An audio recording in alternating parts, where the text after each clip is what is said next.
ನಮ್ಮನ್ನ ಹೊಡಿತಕ್ಕಂತಹ ಶಕ್ತಿಗಳು ತುಂಬಾ ಪ್ರಬಲವಾಗ್ತಾ ಇದ್ದಾವೆ. ಮನುಷ್ಯತ್ವದ ಬಗ್ಗೆ ನಾವು ಚರ್ಚೆಯನ್ನು ಮಾಡಿದ್ವಿ, ಧರ್ಮದ ಬಗ್ಗೆ ಚರ್ಚೆ ಮಾಡಿದ್ವಿ, ಆದ್ರೆ ಜಾತಿಯ ಬಗ್ಗೆ ಎಲ್ಲಿಯೂ ಕೂಡ ಚರ್ಚೆ ಮಾಡಿರಲಿಲ್ಲ. ಅದರಲ್ಲಿಯೂ ನಮ್ಮನ್ನ ಕರ್ನಾಟಕದಲ್ಲಿ ಆಳ್ತಾ ಇರತಕ್ಕಂತ ಮಹಾಮಾರಿ ಸರ್ಕಾರ ಜಾತಿಯ ಒಳಗಡೆ ಒಳ ಜಾತಿಗಳನ್ನು ಬಿದ್ದು ಇಷ್ಟೆಲ್ಲ ಮೈ ಬೆಂಕಿ ಹಚ್ಕೊಂಡು ಕೆಲಸ ಮಾಡ್ತಾರೆ. ಇವರಿಗೇನು ಬೇರೆ ಕೆಲಸನೇ ಇಲ್ವಾ? ಮನೆಯಲ್ಲಿ ಅಪ್ಪ ಅಮ್ಮ ಯಾರು ಇವ್ರನ್ನ ಕೇಳದೇ ಇಲ್ವಾ? ಯಾರಿಗೆ? ಸಾಮಾನ್ಯರಿಗಲ್ಲ, ಸೋ ಕಾಲ್ಡ್ ಸಭ್ಯರಿಗೆ. ಯಾರೋ ಬರೆದಿಟ್ಟಿರ್ತಕ್ಕಂಥ ಪುಸ್ತಕವನ್ನ ಸರಿಯಾಗಿ ಅರಗಿಸ್ಕೊಳ್ಳೋ ಯೋಗ್ಯತೆ ಕೂಡ ಇರೋದಿಲ್ಲ. ಅಂಥವ್ರು ನಮ್ಮ ಈ ರೀತಿಯ ಕಾರ್ಯಕರ್ತರ ಬಗ್ಗೆ ಚರ್ಚೆ ಮಾಡ್ತಾರೆ. ಇವರಿಗೇನು ಉದ್ಯೋಗ ಇದೆ ಅಂದ್ರೆ ನೋಡ್ರಿ ಎಂತ ಗಲಾಟೆ ಹಚ್ಚಿದ್ದಾರೆ. ಎಲ್ಲ ಒಂದ್ ಕಡೆ ಮನೆ ಮಗಳು ಮತ್ತಾರನ್ನ ಒಬ್ಬರನ್ನ ಕರ್ಕೊಂಡೋಗಿ ಓಡ್ ಹೋದ್ರೆ ಭಾರಿ ಖುಷಿ ಪಡ್ತಾರೆ, ನಮ್ದು ಜಾತ್ಯಾತೀತ ಸಮಾಜ ಅಂತ. ಸಿದ್ದರಾಮಯ್ಯನಂತವ್ರದ್ದು ಅದು ನಮ್ಮ ಅಪ್ಪನೇ ಇರಲಿ, ನಮ್ಮ ಅಮ್ಮನೇ ಬೇಕಾಗಿ ನಮ್ಮ ಸಮಾಜವನ್ನ ಒಡಿತಕ್ಕಂಥ ಯಾವುದೇ ಶಕ್ತಿಗಳನ್ನ ನಾವು ಖಂಡಿತವಾಗಿ ಕ್ಷಮಿಸೋ ಸಾಧ್ಯತೆ ಇಲ್ಲವೇ ಇಲ್ಲ. ಅದನ್ನ ಮಾಡಲೂಬಾರದು. ಅದಕ್ಕೋಸ್ಕರ ಈ ಒಂದು ಸಮಾಜೋತ್ಸವ ಸಾವಿರಾರು ವರ್ಷದಿಂದ ಅನುಭವಿಸಿದೀವಿ ಕಣ್ರಿ. ಈ ಸಮಾಜವನ್ನ ಒಡಿಲಿಕ್ಕೆ, ಈ ಸಮಾಜವನ್ನ ತುಳಿಲಿಕ್ಕೆ, ಈ ಸಮಾಜವನ್ನ ಹಾಳು ಮಾಡ್ಲಿಕ್ಕೆ, ಈ ದೇಶವನ್ನ ಚೂರ್ ಚೂರ್ ಮಾಡ್ಲಿಕ್ಕೆ ಅದೆಷ್ಟು ಶಕ್ತಿಗಳು ನಿರಂತರವಾಗಿ ಪ್ರಯತ್ನ ಮಾಡಿದ್ವು. ಆದ್ರೆ ಇವತ್ತು ಜಾಗೃತಗೊಳ್ತಾ ಇದೆ ಈ ದೇಶ. ಇವತ್ತು ಸಮಾಜ ಒಂದಾಗ್ತಾ ಇದೆ. ಇವತ್ತು ಉತ್ತರ ಕೊಡಬೇಕು, ಕೊಡೋ ಸ್ಟೈಲ್ ಹೀಗಿರ್ಬೇಕು. ಇನ್ನು ಶತಮಾನದ ಆಚೆ ಹೋಗಿ ಬಿಡಬೇಕು. ಅವರು ಶತಮಾನದ ಆಚೆ ಹೋಗ್ಬೇಕು. ಹಿಂದೂ ಸಮಾಜ ಒಟ್ಟಾಗಿದ್ರೆ ಮಾತ್ರ ನಿಮ್ಮ ಸಮಾಜಕ್ಕೆ, ನಿಮ್ಮ ಮನೆತನಕ್ಕೆ, ನಿಮ್ಮ ಕುಟುಂಬಕ್ಕೆ ಗೌರವ ಕಣ್ರಿ. ಹಿಂದೂ ಸಮಾಜ ಯಾವತ್ತು ಅನಾಥ ಆಗತ್ತೆ ಅವತ್ತು ನಿಮ್ಮ ಸಮಾಜಕ್ಕೂ ಗೌರವ ಇಲ್ಲ, ನಿಮ್ಮ ಮನೆತನಕ್ಕೂ ಗೌರವ ಇಲ್ಲ, ನಿಮ್ಮ ಯಾವುದೇ ರೀತಿಯ ಕುಲ ಗೋತ್ರಗಳಿಗೂ ಕೂಡ ಗೌರವ ಇರ್ಲಿಕ್ಕೆ ಸಾಧ್ಯ ಇಲ್ಲ. ಈ ದೇಶಕ್ಕೆ ಬಾಂಬ್ ಇಟ್ಟಿರ್ತಕ್ಕಂಥ ಮಹಾನುಭಾವರೆಲ್ಲ ನಮ್ಮ ಕ್ಷೇತ್ರದಿಂದ ಬಂದಿದ್ದಾರೆ ಅಂತ ಕೇಳಿದಾಗ ಅಲ್ಲಿರ್ತಕ್ಕಂಥ ಒಬ್ರು ಕಾಂಗ್ರೆಸ್ನ MLA, ಕಾಂಗ್ರೆಸ್ನ ಮತ್ತು ಮಂತ್ರಿ ಒಬ್ರು ಉತ್ತರ ಕೊಟ್ಟರು, ಛೇ ಅವರೆಲ್ಲ ಭಯೋತ್ಪಾದಕರಲ್ಲ, ಅವ್ರ ಮಾವನ ಮಕ್ಕಳ, ಅವನು ಹಿಂದೂ ಆಗಿದ್ದ, ಹಿಂದೂ ಕಾರ್ಯಕರ್ತ ಆಗಿದ್ದ ಅನ್ನುವಂಥ ಒಂದೇ ಒಂದು ಕಾರಣದಿಂದ ಅವರನ್ನ ಕಡಿದು ಕೊಂದ್ರಲ್ಲ. ಹಣೆ ಮೇಲೆ ಕುಂಕುಮ ಹಚ್ಕೊಂಡು ಹೊರಗಡೆ ಬಿದ್ದಿದ್ದ, ಕೈ ಮೇಲೆ ಶಿವಾಜಿ ಹಚ್ಚೆ ಇತ್ತು, ಒಬ್ಬನೇ ಸಿಕ್ಕದ. ಅದಕ್ಕೋಸ್ಕರ ಎತ್ಕೊಂಡು ಹೋದ್ರು. ಜೀವಂತವಾಗಿ ಅವನ ಆ ಕೈ ಮೇಲಿರ್ತಕ್ಕಂಥ ಶಿವಾಜಿ ಹಚ್ಚೆಯನ್ನು ಕಿತ್ತು ತೆಗೆದ್ರು. ಆದ್ರೂ ಕೂಡ ಸಾಯ್ಲಿಲ್ಲ. ಅವನ ಪ್ರೈವೇಟ್ ಪಾರ್ಟ್ ಅದನ್ನ ಬ್ಲೇಡ್ ತಗೊಂಡು ಸಿಗಿದ್ರು, ಆದ್ರೂ ಕೂಡ ಸತ್ತಿಲ್ಲ. ಮುಖದ ಮೇಲೆ ಕುದಿಯೋ ಎಣ್ಣೆ ಹಾಕಿದ್ರು, ಆದ್ರೂ ಕೂಡ ಸತ್ತಿಲ್ಲ. ಜೀವಂತವಾಗಿ ಕಣ್ಣನ್ನ ಕಿತ್ತು ತೆಗೆದ್ರು. ಅಲ್ಲಾಹು ಅಕ್ಬರ್ ಅಂತ ಹೇಳಿದ್ರು. ಸ್ವಾಮಿ, ನಿಮ್ಮ ಮಗ ಆ ಜಾಗದಲ್ಲಿದ್ರೆ, ನಿಮ್ಮ ತಮ್ಮ ಆ ಜಾಗದಲ್ಲಿದ್ರೆ, ನಿಮ್ಮ ಅಣ್ಣ ಆ ಜಾಗದಲ್ಲಿದ್ರೆ ನೀವು ಹೇಗೆ ನೀವು ಉತ್ತರ ಕೊಡ್ತೀರಿ? ಈ ದೇಶವನ್ನ ತುಂಡು ಮಾಡಿರ್ತಕ್ಕಂಥ ಒಂದು ಪಕ್ಷ ಇದ್ರೆ, ಈ ದೇಶವನ್ನ ತುಂಡು ಮಾಡಿರ್ತಕ್ಕಂಥ ಒಂದು ವಿಚಾರ ಇದ್ರೆ ಅದು ಕಾಂಗ್ರೆಸ್. ನಮ್ಮ ಡಾಕ್ಟರ್ ಸಾಹೇಬರು ಮಾತಾಡಿದ್ರು, ಹೃದಯದ ಅನೇಕ ವಿಷಯಗಳನ್ನ ಬಿಚ್ಚಿಟ್ರು. ಖಂಡಿತವಾಗಿ ಆ ದಿನಗಳು ದೂರ ಇಲ್ಲ ಅಂತ ನಾನು ಹೇಳಿಕ್ ಬಯಸ್ತೇನೆ.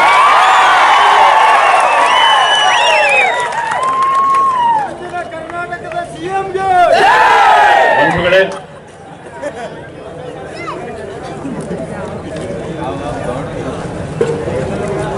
ನನ್ನ ದೇಶ, ನನ್ನ ಧರ್ಮ, ನನ್ನ ಒಂದು ದೊಡ್ಡ ಪರಿವಾರ, ಇದಕ್ಕೆ ಒಳ್ಳೆಯದನ್ನ ಬಯಸಿ ನಾವೆಲ್ಲ ಒಟ್ಟಿಗೆ ಸೇರಿದ್ದೀವಿ. ಇತ್ತೀಚಿನ ದಿನಗಳಲ್ಲಿ ನಮ್ಮನ್ನ ಒಡಿತಕ್ಕಂತಹ ಶಕ್ತಿಗಳು ತುಂಬಾ ಪ್ರಬಲವಾಗ್ತಾ ಇದ್ದಾವೆ. ಇದರ ಮಧ್ಯದಲ್ಲಿ ನಾವೆಲ್ಲ ಎದ್ದು ನಿಂತಿದ್ದೀವಿ, ನಾವೆಲ್ಲ ಒಟ್ಟಾಗಬೇಕು ಅಂತ.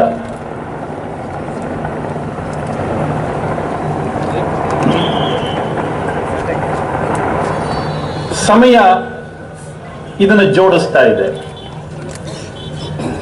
ಎಷ್ಟೋ ಸರಿ ಅನ್ಸತ್ತೆ, ಈ ಪ್ರತಿಗಾಮಿ ಶಕ್ತಿಗಳು ಎಷ್ಟು ವೇಗದಲ್ಲಿ ತಮ್ಮ ಕೆಲಸವನ್ನ ಮಾಡಿ ಮುಗಿಸ್ಬೇಕು ಅಂತ ಹೊರಟಿದಾರೋ ಅದಕ್ಕೆ ಸವ್ವಾಸೇರಾಗಿ ನಮ್ಮ ಸಮಾಜ ಎದ್ದು ನಿಂತ್ಕೊಳ್ತಾ ಇದೆ.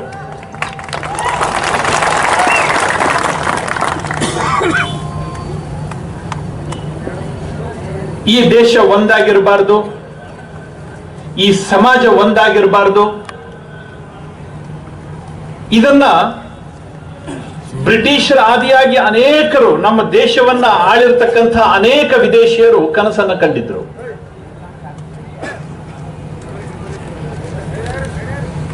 ಅವರೆಲ್ಲರಿಗೂ ಅನಿಸಿತ್ತು ಈ ದೇಶ ಒಂದಾಗಿದ್ರೆ ಖಂಡಿತವಾಗಿ ಈ ದೇಶವನ್ನ ಬದಲಾವಣೆ ಮಾಡ್ಲಿಕ್ಕೆ ಆಗೋದಿಲ್ಲ, ಈ ದೇಶವನ್ನ ಗೆಲ್ಲಿಕ್ಕೆ ಆಗೋದಿಲ್ಲ ಅಂತ.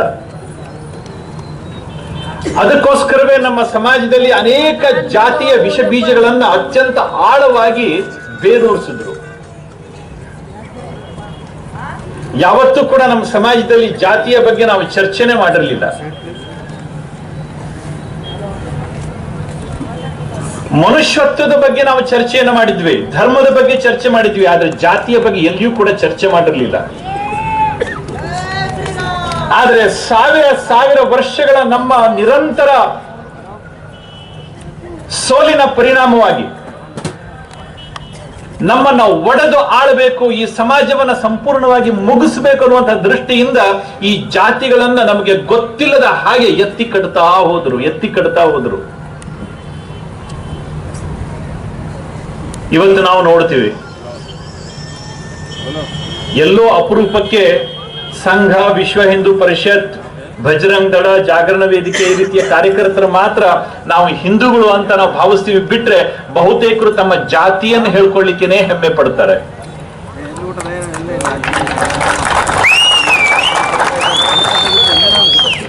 ಅದರಲ್ಲಿಯೂ ನಮ್ಮನ್ನ ಕರ್ನಾಟಕದಲ್ಲಿ ಆಳ್ತಾ ಇರತಕ್ಕಂತ ಮಹಾಮಾರಿ ಸರ್ಕಾರ ಜಾತಿಯ ಒಳಗಡೆ ಒಳ ಜಾತಿಗಳನ್ನ ಬಿಚ್ಚಿಟ್ಟು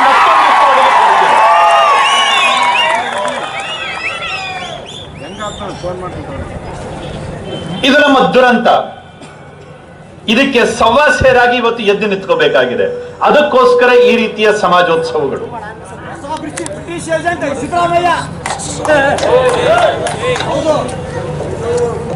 ಬಂಧುಗಳೇ, ಜಾಗರಣ ವೇದಿಕೆಯ ಕಾರ್ಯಕರ್ತರು, ಬಜರಂಗ ದಳದ ಕಾರ್ಯಕರ್ತರು, ವಿಶ್ವ ಹಿಂದೂ ಪರಿಷತ್ತಿನ ಕಾರ್ಯಕರ್ತರು ಅಥವಾ ಸಂಘದ ಕಾರ್ಯಕರ್ತರು, ಕೆಲವು ಮಂದಿ ಬಿಜೆಪಿ ಕಾರ್ಯಕರ್ತರು ಧರ್ಮಕ್ಕೋಸ್ಕರ ಕೆಲಸ ಮಾಡ್ತಾ ಇರೋದನ್ನ ನೋಡಿದಾಗ ಕೆಲವರಿಗೆ ಒಂದ್ ರೀತಿ ಹುಚ್ಚು ಅಂತ ಅನ್ಸತ್ತೆ. ಇವ್ರೇನಪ್ಪ ಇಷ್ಟೆಲ್ಲ ಒಂದು ಸಣ್ಣ ರಸ್ತೆಗೋಸ್ಕರ, ಸಣ್ಣ ಬಿಲ್ಡಿಂಗ್ ಗಳಿಗೋಸ್ಕರ ಬಡದಾಡ್ತಾರೆ, ಕೇಸ್ ಹಾಕ್ಸ್ಕೊಂತಾರೆ, ಜೈಲಿಗೆ ಹೋಗ್ತಾರೆ. ಇವ್ರಿಗೇನ್ ಬೇರೆ ಉದ್ಯೋಗ ಇಲ್ವಾ? ಹಾಗಿದ್ರೆ ಯಾವುದೋ ಒಂದು ಹುಡುಗಿ ಯಾವನೋ ಒಬ್ಬ ಹಾರಿಸ್ಕೊಂಡು ಹೋದ ಅಂತಂದ್ರೆ ಅದ್ರ ಹಿಂದ್ಗಡೆ ಬಿದ್ದು ಇಷ್ಟೆಲ್ಲ ಮೈ ಬೆಂಕಿ ಹಚ್ಕೊಂಡು ಕೆಲಸ ಮಾಡ್ತಾರೆ. ಇವ್ರಿಗೇನ್ ಬೇರೆ ಕೆಲಸನೇ ಇಲ್ವಾ? ಮನೆಯಲ್ಲಿ ಅಪ್ಪ ಅಮ್ಮ ಯಾರು ಇವ್ರನ್ನ ಕೇಳದೇ ಇಲ್ವಾ? ಎಷ್ಟೋ ಸರಿ ಅನ್ಸ್ಬಿಡತ್ತೆ. ಯಾರಿಗೆ?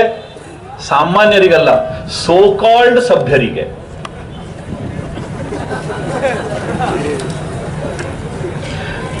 ಅವರಿಗೆ ಧರ್ಮ ಅಂತಂದ್ರೆ ಏನು ಗೊತ್ತಿರುವುದಿಲ್ಲ, ದೇಶ ಅಂತಂದ್ರೆ ಏನು ಗೊತ್ತಿರುವುದಿಲ್ಲ. ಯಾರೋ ಬರೆದಿಟ್ಟಿರ್ತಕ್ಕಂಥ ಪುಸ್ತಕವನ್ನ ಸರಿಯಾಗಿ ಅರಗಿಸ್ಕೊಳ್ಳೋ ಯೋಗ್ಯತೆ ಕೂಡ ಇರೋದಿಲ್ಲ. ಅಂಥವ್ರು ನಮ್ಮ ಈ ರೀತಿಯ ಕಾರ್ಯಕರ್ತರ ಬಗ್ಗೆ ಚರ್ಚೆ ಮಾಡ್ತಾರೆ. ಇವರಿಗೇನು ಉದ್ಯೋಗ ಇದೆ ಅಂದ್ರೆ ನೋಡ್ರಿ ಎಂತ ಗಲಾಟೆ ಹಚ್ಚಿದ್ದಾರೆ ಅಂತ. ಕಾರಣ ಅವ್ರಿಗೆ ಅವ್ರ ಪರಿಚಯನೇ ಇರೋದಿಲ್ಲ.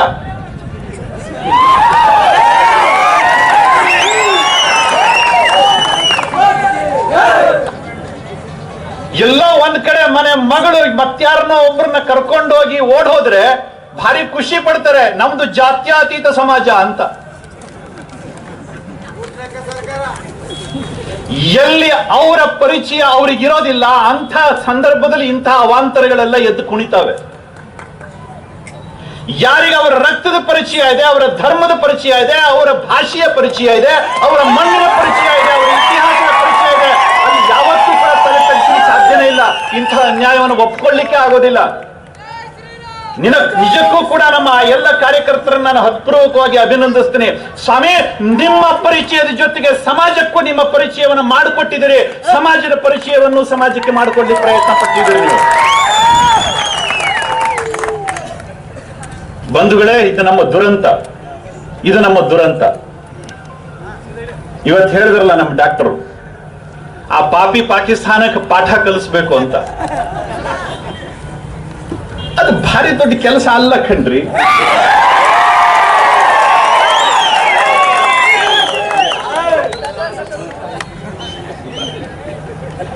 ನಮಗ್ ಭಾರಿ ದೊಡ್ಡ ಕೆಲಸ ಇರೋದು ಅಲ್ಲೇ ಅಲ್ಲ, ಬಾರ್ಡರ್ನಲ್ಲಿ ಅಲ್ಲೇ ಅಲ್ಲ.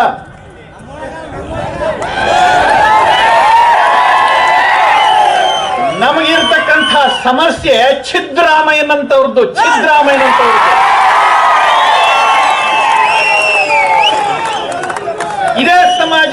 ಹುಟ್ಟಿ ಇದೇ ಸಮಾಜದಲ್ಲಿ ಬೆಳೆದು ಇದೇ ಸಮಾಜದ ಭಾಷೆ ರಕ್ತವನ್ನ ಹಂಚಿಕೊಂಡು ಈ ಸಮಾಜವನ್ನ ಹೇಗೆ ಒಡಿಬೇಕು ಅಂತಕ್ಕಂಥ ಸ್ವಾರ್ಥಿ ಮನೋಭಾವದ ನಾಯಕರಿಂದಲೇ ಈ ಸಮಾಜಕ್ಕೆ ಇವತ್ತು ಕೆಡುಕು ಕಾಣ್ತಾ ಇದೆ, ಇವತ್ತು ನಮಗೆ ನೋವು ಕಾಣ್ತಾ ಇದೆ, ನಮಗೆ ತೊಂದರೆ ಕಾಣ್ತಾ ಇದೆ. ಅದಕ್ಕೆ ಹೇಗೆ ಉತ್ತರ ಕೊಡಬೇಕು ಅದನ್ನ ಈ ಸಮಾವೇಶದಲ್ಲಿ ತೀರ್ಮಾನ ಮಾಡಬೇಕು. ನಾನು ಯಾವುದೋ ಒಂದು ಪಕ್ಷದ ವಿರುದ್ಧವಾಗಿ ನಾನು ಮಾತಾಡ್ಲಿಕ್ಕೆ ಬಯಸೋದಿಲ್ಲ, ಯಾವುದೋ ಒಬ್ಬ ವ್ಯಕ್ತಿಯ ವಿರುದ್ಧವಾಗಿ ನಾನು ಮಾತಾಡ್ಲಿಕ್ಕೆ ಬಯಸೋದಿಲ್ಲ. ಆದ್ರೆ ಈ ಸಮಾಜವನ್ನ ಒಡೆದಾಡ್ತಕ್ಕಂಥ ಶಕ್ತಿಗಳು ಯಾರೇ ಬೇಕಾದ್ರೂ ಇರಲಿ, ಅದು ನಮ್ಮ ಅಪ್ಪನೇ ಇರಲಿ, ನಮ್ಮ ಅಮ್ಮನೇ ಬೇಕಾದ್ರೂ ಇರಲಿ, ನಮ್ಮ ಸಮಾಜವನ್ನ ಒಡಿತಕ್ಕಂಥ ಯಾವುದೇ ಶಕ್ತಿಗಳನ್ನ ನಾವು ಖಂಡಿತವಾಗಿ ಕ್ಷಮಿಸೋ ಸಾಧ್ಯತೆ ಇಲ್ಲವೇ ಇಲ್ಲ. ಅದನ್ನ ಮಾಡ್ಲೂಬಾರದು. ಅದಕ್ಕೋಸ್ಕರ ಈ ಒಂದು ಸಮಾಜೋತ್ಸವ, ಅದಕ್ಕೋಸ್ಕರ ಈ ಒಂದು ಸಮಾಜೋತ್ಸವ.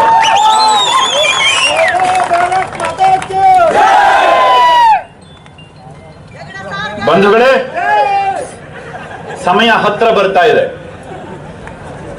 ನಿಮಗೆ ಅರ್ಥ ಆಗ್ತಾ ಇದೆ.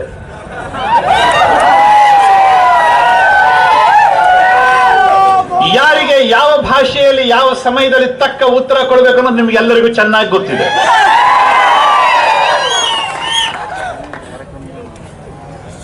ಒಂದೇ ಒಂದು ವಿನಂತಿ, ಕೊಡೋ ಉತ್ತರ ಹೀಗಿರಬೇಕು, ಇನ್ನು ಶತಮಾನಗಳ ಕಾಲ ಅವರ ಬಾಯಿನಲ್ಲಿ ಶಬ್ದಗಳು ಬರಬಾರದು. ಸಾವಿರಾರು ವರ್ಷದಿಂದ ಅನುಭವಿಸಿದ್ವಿ ಕಣ್ರಿ, ಈ ಸಮಾಜವನ್ನ ಒಡಿಲಿಕ್ಕೆ, ಈ ಸಮಾಜವನ್ನ ತುಳಿಲಿಕ್ಕೆ, ಈ ಸಮಾಜವನ್ನ ಹಾಳು ಮಾಡ್ಲಿಕ್ಕೆ, ಈ ದೇಶವನ್ನ ಚೂರ್ ಚೂರ್ ಮಾಡ್ಲಿಕ್ಕೆ ಅದೆಷ್ಟು ಶಕ್ತಿಗಳು ನಿರಂತರವಾಗಿ ಪ್ರಯತ್ನ ಮಾಡಿದ್ವು. ಆದ್ರೆ ಇವತ್ತು ಜಾಗೃತಗೊಳ್ತಾ ಇದೆ ಈ ದೇಶ, ಇವತ್ತು ಸಮಾಜ ಒಂದಾಗ್ತಾ ಇದೆ. ಇವತ್ತು ಉತ್ತರ ಕೊಡಬೇಕು, ಕೊಡೋ ಸ್ಟೈಲ್ ಹೀಗಿರಬೇಕು, ಇನ್ನು ಶತಮಾನದ ಆಚೆ ಹೋಗಿ ಬಿಡಬೇಕು. ಅವರು ಶತಮಾನದ ಆಚೆ ಕೊಡೋ ತಾಕತ್ತಿದೆಯಾ? ಉತ್ತರ ಕೊಡೋ ತಾಕತ್ತಿದೆಯಾ? ನಿಜಕ್ಕೂ ನಮಗೆ ಇಂಥ ಒಂದು ವಿಚ್ಛಿದ್ರಕಾರಕ ಶಕ್ತಿಗಳನ್ನ ತಡೆಯೋ ಶಕ್ತಿ ಇದೆ. ಅವ್ರನ್ನ ಖಂಡಿತವಾಗಿ ಮುಂದಿನ ದಿವಸದಲ್ಲಿ ಹೊಸಕ್ಕಿ ಹಾಕ್ತೀವಿ ಅಂತಕ್ಕಂಥ ಇಚ್ಛಾಶಕ್ತಿ ನಿಮ್ಮಲ್ಲಿದ್ರೆ ಎರಡೂ ಕೈ ಎತ್ತಿ ಹೇಳಿ, ಭಾರತ್ ಮಾತಾ ಕಿ, ಭಾರತ್ ಮಾತಾ ಕಿ, ಒಂದೇ ಒಂದೇ.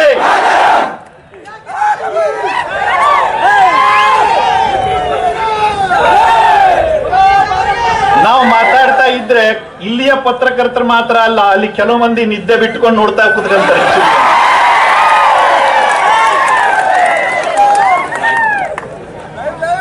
ಅದರಲ್ಲಿಯೂ ನಮ್ಮ ಸಿದ್ದರಾಮಯ್ಯನಂತವರಿಗೆ ಬಹುತೇಕ 4-8 ಕಾಫಿಗಳು ಖರ್ಚಾದ್ರೂ ಗೊತ್ತಾಗುದಿಲ್ಲ. ಯಾಕಂತಂದ್ರೆ ಈ ಮನುಷ್ಯ ಎಂತ ಹೇಳ್ತಾನೆ ಅನ್ನೋದೇ ಬಾರಿ ಕುತೂಹಲ.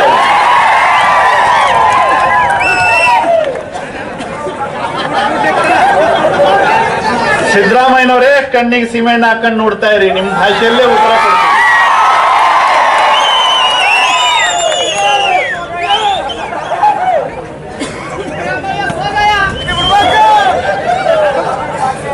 ಬಂಧುಗಳೇ, ಇವತ್ತಿನ ಈ ಸಂದರ್ಭದಲ್ಲಿ ನಮ್ಮ ಸುತ್ತಮುತ್ತಲಿನ ಆಗುಹೋಗುಗಳ ಬಗ್ಗೆ ಗಮನಿಸ್ತಾ ಸವಾಲಿಗೆ ಪ್ರತಿ ಸವಾಲಾಗಿ ಎದ್ದು ನಿಲ್ತಕ್ಕಂಥ ಅವಶ್ಯಕತೆ ನಮ್ಮ ಮಧ್ಯದಲ್ಲಿ ಇದೆ. ನನ್ನ ಒಂದು ಕಳಕಳಿಯ ವಿನಂತಿ ಇಷ್ಟೇನೆ, ಇವತ್ತು ಮೆರವಣಿಗೆಯಲ್ಲಿ ಬಹುತೇಕ ಇದರ ಅರ್ಧದಷ್ಟು ಜನ ಇದ್ರು, ಇಲ್ಲಿ ಜಾಸ್ತಿ ಜನ ಇದ್ದಾರೆ. ತುಂಬಾ ಸಂತೋಷ. ಒಂದೇ ಒಂದು ವಿನಂತಿ, ಸುತ್ತಮುತ್ತಲ ನಮ್ಮ ಸಮಾಜದ ಎಲ್ಲ ಬಂಧುಗಳಿಗೆ ಯಾರು ಧರ್ಮಕ್ಕೋಸ್ಕರ ಬದುಕ್ತಾ ಇದ್ದಾರೆ, ಧರ್ಮಕ್ಕೋಸ್ಕರ ಅವರ ಬದುಕಿಗೆ ಬೆಂಕಿ ಹಚ್ಕೊಂತಾರೆ, ದಯವಿಟ್ಟು ಅವ್ರ ಜೊತೆಯಲ್ಲಿ ನೀವು ಹೆಜ್ಜೆ ಇಡಿ.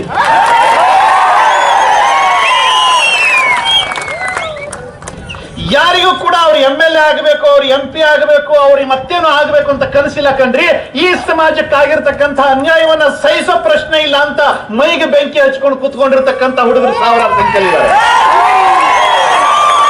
ನಿಮ್ಮಿಂದ ಮತ್ತೇನು ಕೊಡೋದಿಲ್ಲ, 4 ಹೆಜ್ಜೆ ಅವ್ರ ಜೊತೆಗೆ ಹೆಜ್ಜೆ ಹಾಕಿ ಈ ಸಮಾಜಕ್ಕೆ ಶಕ್ತಿ ಬರುತ್ತೆ, ಈ ಸಮಾಜಕ್ಕೆ ಶಕ್ತಿ ಬರುತ್ತೆ.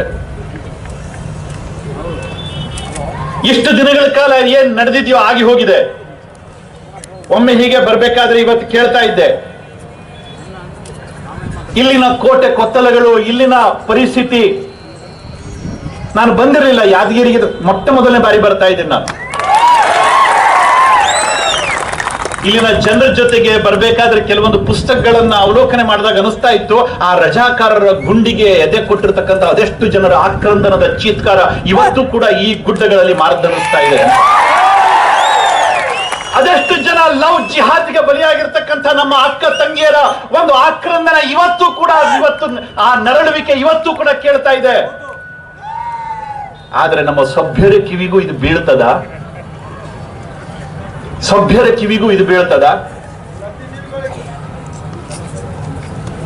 ಮಹಾತ್ಮ ಗಾಂಧೀಜಿಯ 3 ಮಂಗ್ಯಗಳಿತ್ತು. ಕೆಟ್ಟದ್ದನ್ನ ಕೇಳಬಾರದು, ಕೆಟ್ಟದ್ದನ್ನ ಹೇಳಬಾರದು, ಕೆಟ್ಟದ್ದನ್ನ ನೋಡಬಾರದು ಅಂತ. ಆ ಒಂದು ಸೋಗಲಾಡಿ ಸಭ್ಯರನ್ನ ನೋಡಿದಾಗ ನಮಗನ್ಸತ್ತೆ ಅಂಥವ್ರ ಮುಖ ನೋಡಬಾರದು ಅಂತ. ದಯವಿಟ್ಟು ಆ ಸೋಗಲಾಡಿ ಸಭ್ಯತೆಗಿಂತ ಇಲ್ಲಿ ಬಂದು ನಮ್ಮ ಸಮಾಜದ ಜನರ ಜೊತೆಗೆ ಹೆಜ್ಜೆಯನ್ನ ಇಡ್ತಕ್ಕಂಥದ್ದು ಅದೆಷ್ಟೋ ಮೇಲು ಕಣ್ರಿ, ಅದೆಷ್ಟೋ ಮೇಲು. ದಯವಿಟ್ಟು ಈ ರೀತಿಯ ಒಂದು ಸಮಾಜದ ಚಟುವಟಿಕೆಗಳ ಜೊತೆಗೆ ನಿಮ್ಮನ್ನು ನೀವು ಜೋಡಿಸ್ಕೊಳ್ಳಿ ಅಂತಕ್ಕಂಥ ವಿನಂತಿಯನ್ನ ಇಲ್ಲಿನ ಆ ಎಲ್ಲ ನಮ್ಮ ಹಿರಿಯರಲ್ಲಿ ನಾನು ಮಾಡ್ಕೊಂತೀನಿ. ನಾವು ಹಿಂದೂಗಳು ಬದುಕಿದ್ರೆ ಈ ದೇಶ ಬದುಕತ್ತೆ ಸ್ವಾಮಿ. ನಾನೊಬ್ಬ ಬ್ರಾಹ್ಮಣ ಬದುಕ್ತೀನಿ, ನಾನೊಬ್ಬ ದಲಿತ ಬದುಕ್ತೀನಿ, ನಾನೊಬ್ಬ ಲಿಂಗಾಯತ ಮಾತ್ರ ಬದುಕ್ತೀನಿ, ನಾನೊಬ್ಬ ಗೌಡ ಮಾತ್ರ ಬದುಕ್ತೀನಿ, ಬಾಕಿಯವ್ರು ಯಾರು ಏನಾದ್ರೂ ಪರವಾಗಿಲ್ಲ, ಈ ದೇಶ ಬದುಕಲಿಕ್ಕೆ ಸಾಧ್ಯವೇ ಇಲ್ಲ, ಸಾಧ್ಯವೇ ಇಲ್ಲ. ನಾವು ಹಿಂದೂಗಳು ಬದುಕಿದ್ರೆ ಮಾತ್ರ ಈ ದೇಶ ಬದುಕತ್ತೆ. ನಾಳೆ ದಿನ ಇಲ್ಲಪ್ಪ ನಾವು ಸಭ್ಯರು, ಪಾಕಿಸ್ತಾನದ ವಿಭಜನೆ ಆಯ್ತು. ಪಾಕಿಸ್ತಾನದ ವಿಭಜನೆ ಆದಾಗ ಜನಸಾಮಾನ್ಯರ ಮೇಲೆ, ಅಲ್ಲಿನ ಸಾಮಾನ್ಯ ಜನರ ಮೇಲೆ ಎಲ್ಲಿಲ್ಲದ ಅತ್ಯಾಚಾರ ನಡೀತು. ಮಾನವೀಯತೆಯ ಇತಿಹಾಸವೇ ತಲೆ ತಗ್ಗಿಸಿ ನಿಲ್ತಕ್ಕಂಥ ಒಂದು ದೌರ್ಜನ್ಯ ಅಲ್ಲಿ ನಡೀತು. ಅದರ ಮಧ್ಯಂತರದಲ್ಲಿ ಕೆಲವೊಬ್ರು ದೊಡ್ಡವರಿದ್ರು, ಬೇರೆ ಬೇರೆ ರಾಜಕೀಯ ಪಕ್ಷಗಳ ಜೊತೆ ಸೇರ್ಕೊಂಡಿರ್ತಕ್ಕಂಥವ್ರು ಇದ್ರು, ಜಮೀನ್ದಾರರಿದ್ರು. ಅವರು ಎಲ್ಲರಿಗೂ ಕೂಡ ಭಾರಿ ದೊಡ್ಡ ಒಂದು ಹಮ್ಮಿತ್ತು. ನಮ್ಮನ್ನು ಯಾರು ಏನ್ ಮಾಡ್ತಾರೆ? ಇವರೆಲ್ಲ ನಮ್ಮ ಊರಿನ ಜನ, ನಮ್ಮನ್ನು ಏನ್ ಮಾಡ್ತಾರೆ? ನಾವು ಈ ಊರಿನ ದೊಡ್ಡ ಜನ, ಭಾರಿ ಸಭ್ಯರು ನಾವು, ಗೌರವಸ್ಥರು ನಾವು. ಸ್ವಾಮಿ, ಪಾಕಿಸ್ತಾನದ ವಿಭಜನೆಯಾಗಿ ಎಷ್ಟು ವರ್ಷಗಳಾಯ್ತು, ಇವತ್ತು ಆ ಮನೆತನಗಳು ಎಲ್ಲಿ ಕಾಣ್ತಾ ಇದ್ದಾವೆ? ಎಲ್ಲಿ ಕಾಣ್ತಾ ಇದ್ದಾವೆ? ದಿನದಿಂದ ದಿನಕ್ಕೆ ನಾಮಾವಶೇಷ ಆಗ್ತಾ ಇದೆ ನಮ್ಮ ಸಮುದಾಯ. ಎಲ್ರಿ ಹೋಯ್ತು ಆ ಸಭ್ಯತೆ? ಎಲ್ರಿ ಹೋಯ್ತು ಆ ಘನತೆ? ಎಲ್ರಿ ಹೋಯ್ತು ನಿಮ್ಮ ಮನೆತನದ ಆ ಗೌರವ? ಹಿಂದೂ ಸಮಾಜ ಒಟ್ಟಾಗಿದ್ರೆ ಮಾತ್ರ ನಿಮ್ಮ ಸಮಾಜಕ್ಕೆ, ನಿಮ್ಮ ಮನೆತನಕ್ಕೆ, ನಿಮ್ಮ ಕುಟುಂಬಕ್ಕೆ ಗೌರವ ಕಣ್ರಿ. ಹಿಂದೂ ಸಮಾಜ ಯಾವತ್ತು ಅನಾಥ ಆಗತ್ತೆ ಅವತ್ತು ನಿಮ್ಮ ಸಮಾಜಕ್ಕೂ ಗೌರವ ಇಲ್ಲ, ನಿಮ್ಮ ಮನೆತನಕ್ಕೂ ಗೌರವ ಇಲ್ಲ, ನಿಮ್ಮ ಯಾವುದೇ ರೀತಿಯ ಕುಲ ಗೋತ್ರಗಳಿಗೂ ಕೂಡ ಗೌರವ ಇರ್ಲಿಕ್ಕೆ ಸಾಧ್ಯ ಇಲ್ಲ. ಹಿಂದೂ ಸಮಾಜ ಬದುಕಿದ್ರೆ ಮಾತ್ರ ನಿಮ್ಮ ಮನೆತನ ಕುಲ ಗೋತ್ರಗಳಿಗೆ ಗೌರವ.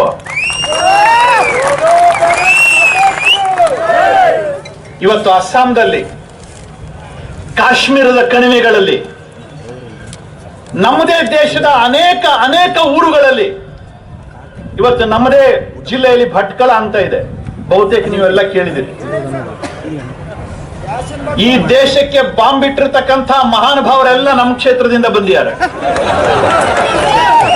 ಯಾಸೀನ್ ಭಟ್ಕಳ್, ರಿಯಾಜ್ ಭಟ್ಕಳ್, ರಶೀದ್ ಭಟ್ಕಳ್, ಶಫಿ ಆರ್ಮರ್, ವಾಹ್. ಆದ್ರೆ ನಿಜಕ್ಕೂ ಆಶ್ಚರ್ಯ ಅಂತ ಅನ್ಸತ್ತೆ. ನಾನೇ ಕೇಳಿದೆ, ಇಂಥವರೆಲ್ಲ ಇದಾರಲ್ಲ ಸ್ವಾಮಿ ಅಂತ ಕೇಳಿದಾಗ ಅಲ್ಲಿರ್ತಕ್ಕಂಥ ಒಬ್ರು ಕಾಂಗ್ರೆಸ್ನ MLA, ಕಾಂಗ್ರೆಸ್ನ ಮತ್ತು ಮಂತ್ರಿ ಒಬ್ರು ಉತ್ತರ ಕೊಟ್ರು, ಛೇ ಅವರೆಲ್ಲ ಭಯೋತ್ಪಾದಕರಲ್ಲ, ಅವ್ರ ಮಾವನ ಮಕ್ಕಳ. 24 ಜನ ನಮ್ಮ ಹಿಂದೂ ಕಾರ್ಯಕರ್ತರ ಕಗ್ಗೊಲೆ ಆಯ್ತು ಸ್ವಾಮಿ. ಮಾಡಿದವ್ರು ಯಾರು? ನಿಮ್ಮ ಮಾವನ ಮಕ್ಕಳ.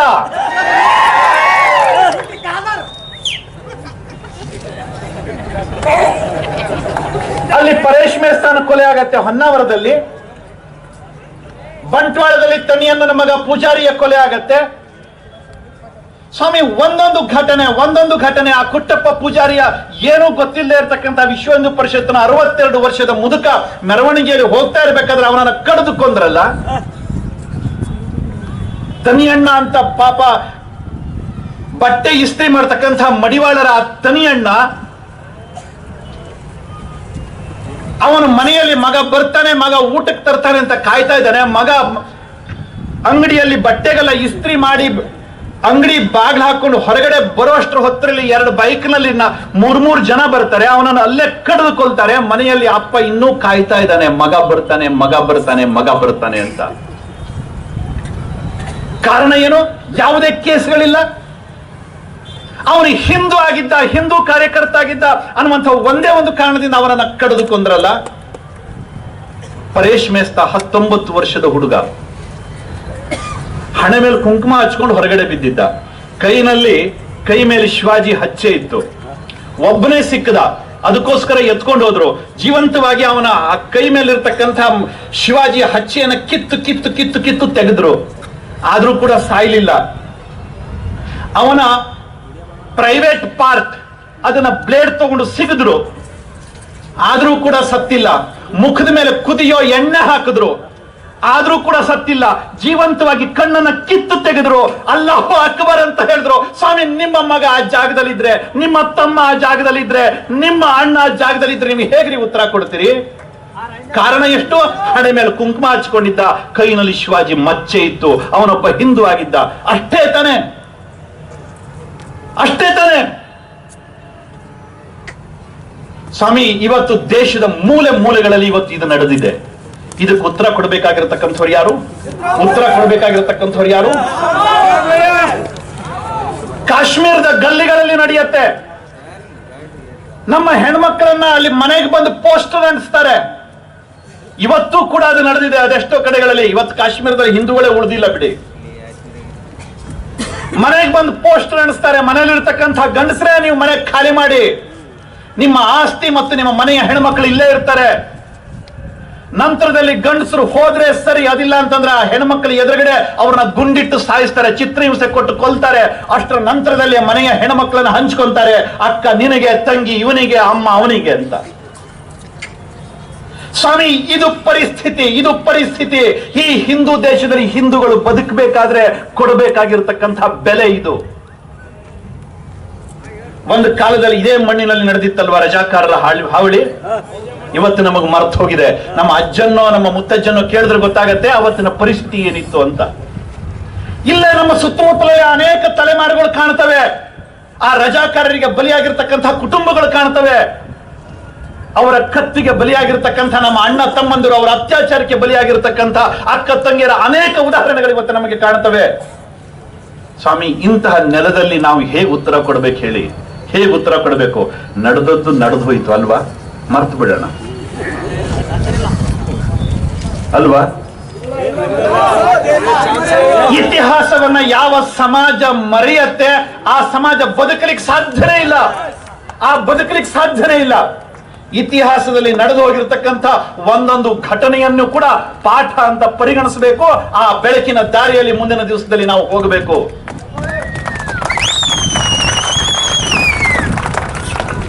ಒಂದು ದೇಶ ಬದುಕತಕ್ಕಂಥದ್ದು ಒಂದು ವಿಚಾರದ ಆಧಾರದ ಮೇಲೆ. ಈ ದೇಶ ಅಂದ್ರೆ ಏನು ಕಣ್ರಿ? 4 ಬಾರ್ಡರ್ ಇದೆ, ಅದು ನಮ್ಮ ದೇಶ ಅಷ್ಟೇನಾ? ಒಂದು ಧ್ವಜ ಇದೆ, ಅದಕ್ಕೋಸ್ಕರ ಇದು ನಮ್ಮ ದೇಶ ಅಷ್ಟೇನಾ? ನಮ್ಮ ದೇಶದಲ್ಲಿ ಒಂದು ಪ್ರಧಾನಮಂತ್ರಿ ಇದ್ದಾರೆ, ಒಂದು ರಾಷ್ಟ್ರಪತಿ ಇದೆ, ಒಂದು ಸೈನ್ಯ ಇದೆ, ಅದಕ್ಕೋಸ್ಕರ ಇದೊಂದು ದೇಶ ಇಷ್ಟೇನಾ? ಒಂದು ದೇಶ ಕೇವಲ ಒಂದು ಭೌಗೋಳಿಕ ಪರಿಧಿ ಒಳಗಡೆ ಗುರುತಿಸಲ್ಪಡೋದಿಲ್ಲ. ಅದರ ಪ್ರಧಾನಮಂತ್ರಿ, ಅದರ ರಾಷ್ಟ್ರಪತಿ, ಅದರ ಧ್ವಜ ಇಷ್ಟು ಕಾರಣದಿಂದ ಆ ದೇಶ ಗುರುತಿಸಲ್ಪಡೋದಿಲ್ಲ. ಒಂದು ದೇಶ ಅಂತ ಗುರುತಿಸಬೇಕಾದ್ರೆ ಆ ದೇಶದ ಜನಜೀವನ, ಅಲ್ಲಿನ ಇತಿಹಾಸ, ಅಲ್ಲಿನ ಪರಂಪರೆ, ಅಲ್ಲಿನ ಭಾಷೆ, ಅಲ್ಲಿನ ಆಚರಣೆ, ಅಲ್ಲಿನ ನಡೆ ನುಡಿ ಸಂಪ್ರದಾಯ, ಇದೆಲ್ಲದನ್ನು ಒಳಗೊಂಡಿರತಕ್ಕಂಥ ಮಹಾನ್ ಕಲ್ಪನೆ ಒಂದು ದೇಶ. ಅದೇ ಇಲ್ಲದ ಮೇಲೆ ದೇಶಕ್ಕೆ ಅರ್ಥ ಇಲ್ಲಿದೆ ಕಣ್ರಿ. ಇವತ್ತು ಕೂಡ ಒಂದು ಫ್ಯಾಷನ್ ಸೋ ಕಾಲ್ಡ್ ಎಜುಕೇಟೆಡ್ ಗಳಿಗೆ, I am also an Indian. How do you question about my integrity? ನಾನು ಕೂಡ ಒಬ್ಬ ಭಾರತೀಯ. ನನ್ನ ಒಂದು ಬದ್ಧತೆಯನ್ನು ನೀವು ಹೇಗೆ ಪ್ರಶ್ನೆ ಮಾಡ್ತೀರಿ? ಅವನ ಅಪ್ಪ ಅಮ್ಮನ ಪರಿಚಯ ನೆಟ್ಟಿಗಿರುವುದಿಲ್ಲ ಅವನಿಗೆ. ಅವನು ಹೇಳ್ತಾನೆ ತಾನೊಬ್ಬ ಭಾರತೀಯ ಅಂತ. ಸ್ವಾಮಿ, 23 ಜನ ಇವತ್ತು ನಮ್ಮ ಮಕ್ಕಳನ್ನ ಹೊಡೆದುಕೊಂಡ್ರಲ್ಲ. ನಮ್ಮ ಗೌರಿ ಲಂಕೇಶನ ಪುತ್ರರು, ಗೌರಿ ಪುತ್ರರು, ಗೌರಿ ಸಂತಾನ ಎಲ್ಲಿ ಹೋಗಿದೆ? ಇವತ್ತು ಗೌರಿ ಸಂತಾನ ಎಲ್ಲಿ ಹೋಗಿದೆ? ನಾನು ಗೌರಿ ನಾನು ಗೌರಿ ನಾನು ಗೌರಿ ಅಂತ ಬೋರ್ಡ್ ಹಚ್ಕೊಂಡು ಎಲ್ಲಾ ಕಡೆ ಮೇಣದ ಬತ್ತಿ ಹಚ್ಕೊಂಡು ಮೆರವಣಿಗೆ ಮಾಡಿದ್ರಲ್ಲ, 23 ಜನ ನಮ್ಮ ಅಮಾಯಕರನ್ನ ಕೊಲೆ ಮಾಡಿದ್ರು. ಎಲ್ಲಿ ಹೋಯ್ತು ಈ ಗೌರಿ ಸಂತಾನ? ಎಲ್ಲಿ ಹೋದ್ರು ಈ ಗಿರೀಶ್ ಕಾರ್ನಾಡ್? ಎಲ್ಲಿ ಹೋದ್ರು ನಮ್ಮ ವಿಚಾರವಾದಿಗಳು?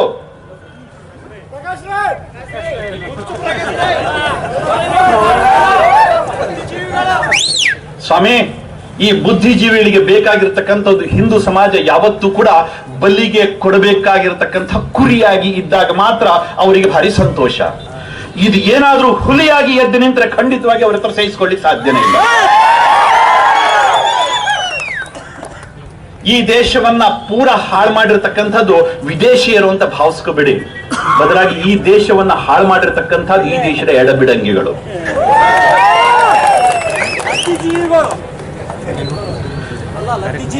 ಬುದ್ಧಿಜೀವಿಗಳ ಹೆಸರಿನಲ್ಲಿ ಈ ದೇಶಕ್ಕೆ ಒಂದು ಹೊಸ ಅಪವಿತ್ರ ವಿಚಾರವನ್ನು ಕೊಟ್ಟಿರ್ತಕ್ಕಂಥ ಮಂದ ಬುದ್ಧಿಗಳೇ ಈ ದೇಶವನ್ನು ಹಾಳು ಮಾಡಿದ್ದು, ಮತ್ಯಾರು ಅಲ್ಲ. ನಮಗೆ ಎದುರುಗಡೆಯಿಂದ ಯಾರಾದ್ರೂ ಬಂದ್ರೆ 1 ನಿಮಿಷದ ಕೆಲಸ ಅವ್ರನ್ನ ನಿವಾರಿಸಿ ತಲೆ ಮೇಲೆ ಕಾಲಿಟ್ಟು ಹೋಗ್ಬಿಡ್ತೀವಿ ನಾವು. ಆದ್ರೆ ಹಿಂದ್ಗಡೆಯಿಂದ ಚೂರಿ ಹಾಕ್ತಾರಲ್ಲ, ಅಂಥವ್ರಿಗೆ ಹೇಗೆ ಉತ್ತರ ಕೊಡೋದು ಹೇಳಿ? ಅಂಥವ್ರಿಗೆ ಹೇಗೆ ಉತ್ತರ ಕೊಡೋದು ಹೇಳಿ? ಬಂಧುಗಳೇ, ಆ ಎಲ್ಲ ಭಾಷೆಯನ್ನು ಕೂಡ ಅರ್ಥ ಮಾಡ್ಕೊಂಡು ಉತ್ತರ ಕೊಡಬೇಕಾದಂತ ಸಂದರ್ಭ ಇವತ್ತು ಬಂದಿದೆ. ಪ್ರಜಾಪ್ರಭುತ್ವದಲ್ಲಿ ನಮ್ಮ ಒಂದು ಒಟ್ಟು ಭಾವನೆಗಳು ಇದೇ ಉತ್ತರವನ್ನ ಕೊಡಬೇಕು. ಎಲ್ಲೋ ಕೆಲವೊಂದಿ ಹುಡುಗರು, ಅಲ್ಲೋ ಕೆಲವೊಂದಿ ಒಂದು ಸಣ್ಣ ಗುಂಪು ಇದು ಉತ್ತರ ಕೊಟ್ಟರೆ ಪ್ರಜಾಪ್ರಭುತ್ವದಲ್ಲಿ ಅದನ್ನು ಸ್ವೀಕಾರ ಮಾಡೋದಿಲ್ಲ. ಸಮಗ್ರ ಸಮಾಜ ಎದ್ದು ನಿಂತು ನನ್ನ ಸಮಾಜದ ಒಳಿತಿನ ಬಗ್ಗೆ, ನನ್ನ ದೇಶದ ಒಳಿತಿನ ಬಗ್ಗೆ ಒಂದು ನಿರ್ಣಯವನ್ನ ತೆಗೆದುಕೊಳ್ತದ, ಆಗ ಈ ಪ್ರಜಾಪ್ರಭುತ್ವಕ್ಕೆ ಒಂದು ಹೊಸ ಅರ್ಥ ಬರುತ್ತೆ. 4 ಮಂದಿ ಏನೋ ಪ್ರಶ್ನೆ ಮಾಡಿದ್ರೆ ಉತ್ತರ ಕೊಟ್ಟರೆ ಅದಕ್ಕೆ ಅರ್ಥ ಬರುವುದಿಲ್ಲ ಕಣ್ರಿ. ಅದಕ್ಕೋಸ್ಕರ ನಮ್ಮ ವಿನಂತಿ ಇಷ್ಟನೇ, ದೇಶ ಕಟ್ಟತಕ್ಕಂಥ ಈ ಒಂದು ಮಹಾನ್ ಕೈಂಕರ್ಯದಲ್ಲಿ, ಕಾರ್ಯದಲ್ಲಿ ಎಲ್ಲರೂ ಒಟ್ಟಾಗಿ ಹೆಜ್ಜೆ ಇಡೋಣ, ಒಟ್ಟಾಗಿ ಕೆಲಸ ಮಾಡೋಣ, ಒಟ್ಟಾಗಿ ಕೈ ಜೋಡಿಸೋಣ, ಹೆಜ್ಜೆಯೊಂದಿಗೆ ಹೆಜ್ಜೆನ ಇಡೋಣ ಅಂತಕ್ಕಂಥ ಮಾತನ್ನ, ವಿನಂತಿಯನ್ನ ನಾನು ಮಾಡ್ಕೊಂತೀನಿ. ಸಮಯ ಪುನಃ ಪುನಃ ಬರೋದಿಲ್ಲ, ಸಮಯ ಪುನಃ ಪುನಃ ಬರೋದಿಲ್ಲ. ಅಪರೂಪಕ್ಕೊಮ್ಮೆ ದೇಶಕ್ಕೆ ಒಬ್ಬ ನಾಯಕ ಸಿಕ್ಕಿದ್ದಾನೆ, ನಮ್ಮ ನಾಯಕ. ಈ ದೇಶದ ತನ್ನತನದ ಬಗ್ಗೆ ಗೌರವ ಕೊಡ್ತಕ್ಕಂಥ ಒಬ್ಬ ಮಹಾನ್ ನಾಯಕ ಸಿಕ್ಕಿದ್ದಾನೆ. ಇಲ್ಲಿ ತನಕ ಸಿಕ್ಕಿರುವಂತವ್ರು ಎಲ್ಲರೂ ಕೂಡ ನಮ್ಮ ದೇಶದ ಎಲ್ಲ ಆಸ್ತಿಯನ್ನ ವಿದೇಶದಲ್ಲಿ ಒತ್ತೆ ಇಟ್ಟಿರ್ತಕ್ಕಂಥ ಮನೆ ಮುರುಕರೇ ಸಿಕ್ಕಿದ್ರು ನಮಗೆ. ಅದರ ಮಧ್ಯದಲ್ಲಿ ಎಲ್ಲೋ ಒಂದು ಕಡೆ ಜಗತ್ತು ನಮ್ಮನ್ನ ಒಪ್ಕೊಳ್ಳಿಕ್ಕೆ ಶುರು ಮಾಡಿದೆ.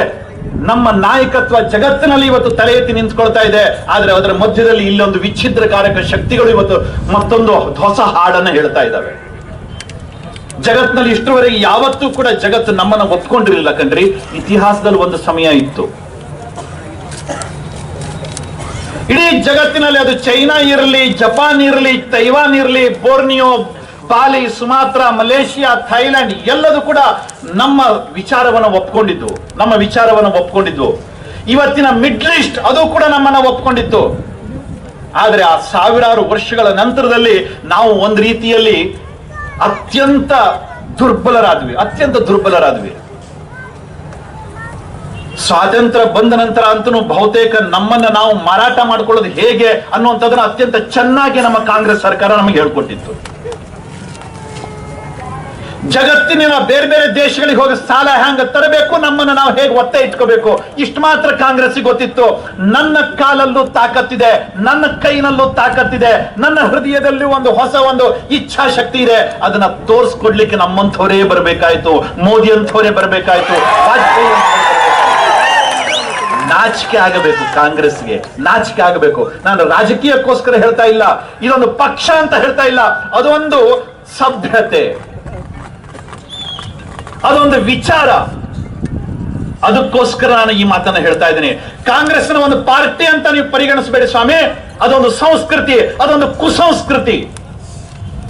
ಈ ದೇಶವನ್ನ ತುಂಡು ಮಾಡಿರ್ತಕ್ಕಂಥ ಒಂದು ಪಕ್ಷ ಇದ್ರೆ, ಈ ದೇಶವನ್ನ ತುಂಡು ಮಾಡಿರ್ತಕ್ಕಂಥ ಒಂದು ವಿಚಾರ ಇದ್ರೆ ಅದು ಕಾಂಗ್ರೆಸ್. ದೇಶವನ್ನು ತುಂಡು ಮಾಡಿರ್ತಕ್ಕಂಥ ಕಾಂಗ್ರೆಸ್ ಇವತ್ತು ನಮ್ಮ ಸಮಾಜವನ್ನು ತುಂಡು ಮಾಡ್ತಾ ಇದೆ. ನೀನು ಆ ಜಾತಿ, ಅವನು ಈ ಜಾತಿ. ಸ್ವಾಮಿ, ದೇಶ ಬಂದ, ಸ್ವಾತಂತ್ರ್ಯ ಬಂದ ಮೊದಲ ಹಂತದಲ್ಲೇ ಕೂಡ ಎಲ್ಲರೂ ಒಂದೇ ಅಂತ ಹೇಳಲಿಕ್ಕೆ ಇವರಿಗೆ ದಾಡಿಯಾಗಿತ್ತ. ಅಲ್ಲಿಂದಲೇ ಶುರು ಮಾಡಿದ್ರು, ನೀನ್ ಯಾವ ಜಾತಿ ಯಾವ ಜಾತಿ ಯಾವ ಜಾತಿ ಯಾವ ಜಾತಿ ಅಂತ. ದೇಶ ಕಟ್ಟೋ ಮನಸ್ಸೇ ಈ ಕಾಂಗ್ರೆಸ್ಸಿಗಿರಲಿಲ್ಲ. ದೇಶಕ್ಕೆ ಶಕ್ತಿ ತುಂಬಬೇಕು ಅನ್ನೋದೇ ಈ ದೇಶಕ್ಕೆ ಕಾಂಗ್ರೆಸ್ಗೆ ಗೊತ್ತಿರಲಿಲ್ಲ. ಮೊದಲಿಂದನೂ ಕೂಡ ಒಡೆದು ಆಳ್ತಕ್ಕಂಥ ನೀತಿಯನ್ನೇ ಮಾಡಿದ್ರು. ಅಂಬೇಡ್ಕರ್ ಅವರು ವಿರೋಧಿಸಿದ್ರು ಈ ಪದ್ಧತಿಯನ್ನ. ಆದ್ರೆ ಅಂಬೇಡ್ಕರ್ ಅವ್ರನ್ನೇ ಹೇಗೆ ಮುಗಿಸ್ಬೇಕು ಅಂತ ತೀರ್ಮಾನ ಮಾಡಿದ್ರು ಕಾಂಗ್ರೆಸ್. ನಾಚಿಕೆ ಆಗ್ಬೇಕು ಕಾಂಗ್ರೆಸ್ಗೆ.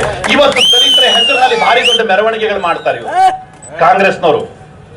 ದಲಿತರ ಧ್ವನಿಯನ್ನ ಹೊಸಕಿ ಹಾಕಿರ್ತಕ್ಕಂಥ ಪಾಪ ಮಾಡಿದ್ದಿದ್ರೆ ಅದು ಕಾಂಗ್ರೆಸ್. ಯಾವ ದಲಿತರ ಬದುಕಿಗೆ ಒಂದು ಹೊಸ ಪ್ರೇರಣೆಯನ್ನ ಅಂಬೇಡ್ಕರ್ ಕೊಟ್ಟರು, ಆ ಅಂಬೇಡ್ಕರ್ನ ಸಂಪೂರ್ಣವಾಗಿ ಮುಗಿಸ ಹಾಕಬೇಕು ಅಂತ ಹೊರಟರು ಈ ಕಾಂಗ್ರೆಸ್ನವರು. ಇವತ್ತು ದಲಿತರ ಹೆಸರಿನಲ್ಲಿ ಅಂಬೇಡ್ಕರ್ ಮೂರ್ತಿ ಇಟ್ಕೊಂಡು ದೊಡ್ಡ ಮೆರವಣಿಗೆ ಮಾಡ್ತಾರೆ. ಆದ್ರೆ ನಿಜ ಜೀವನದಲ್ಲಿ ಅಂಬೇಡ್ಕರ್ನ ಸಂಪೂರ್ಣವಾಗಿ ಮುಗಿಸಿದ್ರು. ನಾಚಿಕೆ ಆಗುದಿಲ್ಲ ಕಾಂಗ್ರೆಸ್ಗೆ. ಹೇಳಿದ್ದೊಂದು ಮಾಡೋದೊಂದು. ಇವತ್ತು ಹೇಳ್ತಾರೆ ಭಾರತ ದೇಶ ಸಮಗ್ರವಾಗಿರ್ಬೇಕು ಅಂತ ಪ್ರತಿನಿತ್ಯ ಕೊಳ್ಳಿ ಇಡ್ತಾರೆ. ಈ ದೇಶವನ್ನು ಒಡಿಬೇಕು ಹೇಗೆ ಅಂತ, ಈ ಸಮಾಜವನ್ನು ಒಡಿಬೇಕು ಹೇಗೆ ಅಂತ. ಇಂಥ ಒಂದು ವಿಷ ಸಂದರ್ಭದಲ್ಲಿ ಈ ರೀತಿ ಒಟ್ಟಾಗಿ ಸೇರಿ ಈ ದೇಶ ಕಟ್ಟಬೇಕು, ಈ ಸಮಾಜ ಒಂದಾಗಬೇಕು ಅಂತಕ್ಕಂಥ ಭಾವನೆಯಿಂದ ಏನು ನಾವೆಲ್ಲ ಇಲ್ಲಿ ಕಲಿತಿದ್ದೀವಿ, ಮುಂದಿನ ದಿವಸದಲ್ಲಿ ಒಂದು ಹೊಸ ವಿಶ್ವಾಸದ ಹೆಜ್ಜೆಯನ್ನು ನಾವು ಇಡಬೇಕಾಗಿದೆ ಬಂಧುಗಳೇ. ಒಟ್ಟಾಗಬೇಕು, ಒಟ್ಟಾಗಿ ಎದ್ದು ನಿಂತ್ಕೋಬೇಕು, ನಮ್ಮ ಭವಿಷ್ಯವನ್ನ ನಾವೇ ಬರಿಬೇಕು. ಅಷ್ಟೇ ಅಲ್ಲ, ಮುಂದಿನ ದಿನಗಳಲ್ಲಿ ಜಗತ್ತಿನ ಭವಿಷ್ಯವನ್ನು ಬರಿತಕ್ಕಂಥವ್ರು ನಾವೇ ಆಗಬೇಕು. ಈ ಒಂದು ಮಹತ್ವಾಕಾಂಕ್ಷೆಯ ಜೊತೆಗೆ ನಾವು ಹೆಜ್ಜೆಯನ್ನು ಇಡಬೇಕು. ದೇಶ ಜಗತ್ತು ನಮ್ಮನ್ನು ಒಪ್ಕೊಳ್ಳಿಕ್ಕೆ ರೆಡಿಯಾಗಿ ಕುಂತಿದೆ. ಅವರೇ ಒಪ್ಕೊಂತಾರೆ ಭಾರತ ಈ ಜಗತ್ತಿನ ನಾಯಕ ಅಂತ. ಆದ್ರೆ ನಾವು ಆ ಯೋಗ್ಯತೆಯನ್ನು ಗಳಿಸ್ಕೋಬೇಕು. ಇರ್ತಕ್ಕಂಥ 120 ಕೋಟಿ ಜನ ಒಂದೇ ಧ್ವನಿಯಲ್ಲಿ ಎದ್ದು ನಿಂತ್ರೆ ಈ ಜಗತ್ತು ಎಲ್ಲಿ ತಡೆಯುತ್ತೆ? 120 ಕೋಟಿ ಜನ ಒಂದೇ ಧ್ವನಿಯಲ್ಲಿ ನಾವು ಎದ್ದು ನಿಂತ್ರೆ ಜಗತ್ತು ನಮ್ಮ ಎದುರುಗಡೆ ನಿಲ್ಲಿಕ್ಕೆ ಸಾಧ್ಯನೇ ಇಲ್ಲ. ಅಂತ ಒಂದು ಅದ್ಭುತವಾಗಿರ್ತಕ್ಕಂಥ ಸಾಮರ್ಥ್ಯ ಈ ಮಣ್ಣಿಗಿದೆ. ಆದ್ರೆ ನಮ್ಮನ್ನು ಒಡೆಯೋದು ಹೇಗೆ ಅಂತ ಇವರು ಯೋಚನೆ ಮಾಡ್ತಾ ಇದ್ದಾರೆ. ಇಂಥ ಸಂದರ್ಭದಲ್ಲಿ ಟ್ರೈನ್ ತಪ್ಪೋಗುತ್ತೆ. ಇಂಥ ಸಂದರ್ಭದಲ್ಲಿ ಹೆಚ್ಚಿಗೆ ಮಾತಾಡ್ಲಿಕ್ಕೆ ಹೋಗೋದಿಲ್ಲ. ಇಂಥ ಸಂದರ್ಭದಲ್ಲಿ ನಾವೆಲ್ಲರೂ ಕೂಡ ಇವತ್ತಿನ ಸಂದರ್ಭಕ್ಕೆ ತಕ್ಕಂತೆ ಉತ್ತರವನ್ನು ಕೊಡೋದು ಹೇಗೆ ಅನ್ನುವಂತಹ ಒಂದು ಪ್ರಾಮಾಣಿಕ ಕಳಕಳಿಯ ಯೋಚನೆಯನ್ನು ನಾವು ಮಾಡ್ತೀವಿ ಅಂತಕ್ಕಂಥ ವಿಶ್ವಾಸದ ಜೊತೆಗೆ ಇವತ್ತು ಕರೆದಿದ್ದೀರಿ. ಒಮ್ಮೆ ಯಾದಗಿರನ್ನ ನೋಡ್ಬೇಕು, ನಮ್ಮೆಲ್ಲ ಸಹೋದರನ್ನ ನೋಡ್ಬೇಕು ಅಂತಕ್ಕಂಥ ಒಂದು ಅಪೇಕ್ಷೆ ಇತ್ತು. ನೀವೆಲ್ಲ ಇದಕ್ಕೆ ಅವಕಾಶವನ್ನು ಕೊಟ್ಟಿದ್ರಿ. ಮುಂದಿನ ದಿನಗಳಲ್ಲಿ ಈ ಸಮಾಜದ ಸೇವೆಯನ್ನು ಮಾಡ್ತಕ್ಕಂಥ, ತಮ್ಮೆಲ್ಲರ ಸೇವೆಯನ್ನು ಮಾಡ್ತಕ್ಕಂಥ ಇನ್ನೂ ಹೆಚ್ಚಿನ ಒಂದು ಅವಕಾಶ ಇಲ್ಲಿನ ಯುವಕರಿಗೆ, ಇಲ್ಲಿನ ಜನರಿಗೆ ನೀವು ಕೊಡ್ತೀರಿ ಅಂತಕ್ಕಂಥ ಮಾತನ್ನ ಹೇಳ್ತಾ ಎಲ್ಲರಿಗೂ ಕೂಡ ಒಂದ್ಸಿ ನನ್ನ ಮಾತನ್ನ ಮುಗಿಸ್ತಾ ಇದ್ದೀನಿ. ಭಾರತ್ ಮಾತಾ ಕಿ, ಭಾರತ್ ಮಾತಾ ಕಿ. ಹೆಚ್ಚಿನ ವಿಡಿಯೋಗಳಿಗೆ ಪ್ರತಿಧ್ವನಿ ಯೂಟ್ಯೂಬ್ ಚಾನೆಲ್ ಸಬ್ಸ್ಕ್ರೈಬ್ ಮಾಡಿ, ಬೆಲ್ ಐಕಾನ್ ಕ್ಲಿಕ್ ಮಾಡಿ.